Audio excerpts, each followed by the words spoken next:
Moving along to race number 5, which is the www.hollywoodbets.net Middle Stakes, 1,250 meters. A lot of the races over 1,250 meters at Hollywoodbets Durbanville on Saturday. 25 past 3 is the race. The average merit rating here is an 88, and at the time of recording, all 9 runners are facing the starter. A competitive race. Raheel and I were just discussing off air. Competitive, it's a tough event. In saying that, horses like It's Raining William, Yellow Porsche Road, and Hammy's Hero, Silvano's Dasher are all lightly raced, exciting 3-year-olds, and Silvano's Dasher is a 4-year-old. So there's some exciting runners here, some progressive horses that certainly could go on to greater things. But I'd like to start off with the 8-horse Hammy's Hero, Raheel. I know that this son of Twice Over won at odds of 33-1 on debut, but I haven't seen a horse quicken up and win a race as well as he has for a long time. He really impressed on debut. I know the form lines haven't sparked up well just yet. I think you were mentioning there were 6 runners out of that form line for 2/4 only. So that is obviously a bit of a concern. Gareth Wright gets the ride. He's going down to Cape Town and riding so well in Cape Town and in Durban. He's looking to get as many winners as he possibly can. So I just think Hammy's Hero, although maybe surprised on debut, if the betting market's anything to go by, you know, he's obviously a progressive colt, but I really was taken aback and impressed by the way he won on debut. So I'm probably going to lean towards number 8, Hammy's Hero, from numbers 1, 2, 7, and even 9. But it's nowhere near as easy as that. It's a tough race, but I like Hammy's Hero. Hammy's Hero has to be given a respect in this lineup, or beating doubling up, and as you mentioned, he quickened very nicely on debut, but it was quite unexpected in a 7-horse field. 33-1 in the market, one of the longer shots in the race, coming through to win.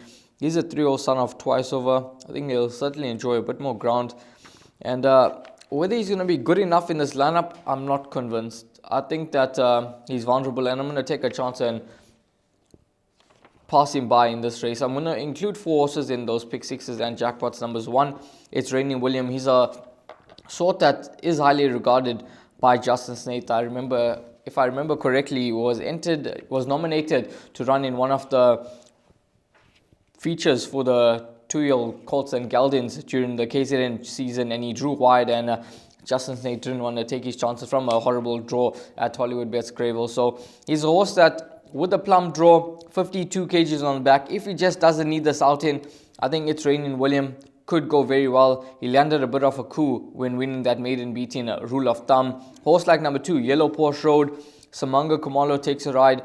He's a very, very nice sort from the Vaughan Marshall yard.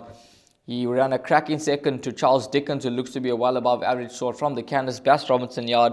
Then he shed his maiden tag in no uncertain fashion when beaten in a Moray 3-10 favourite on that occasion. Number 6, the Second Wave. I think he's a horse that, despite being an old boy, he could get into the mix. And then number 9, All About Al. Now, it's been 427 days since that 3rd career victory, but he's knocking on the door. He's never too far off the action. And possibly the only negative in this race could be that he has to give away weight to horses that have the improvement factor, and he is drawn out wide. But I'll include All About Al into the mix as well. So 1, 2, 6 and 9, those are the 4 horses I'm going to include. Warren, you in the camp of number 8, Hammy's Hero, and you do think that he's a horse that's well above average and could go on to bigger and better things. I do indeed, but as I say, I certainly am mindful of the fact that it is a very, very competitive race. Before we wrap the 5th race, number 7, Silvano's Dasher, I find him hard to assess, but I think he could be a horse that could be a bit of a lurker here for the back end of quartets. Talk to me.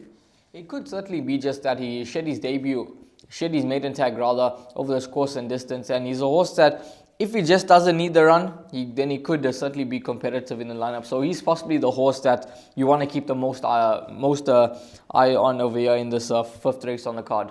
Okay, let's move on to talk about race 6, which is off at the top of the hour, 4 o'clock.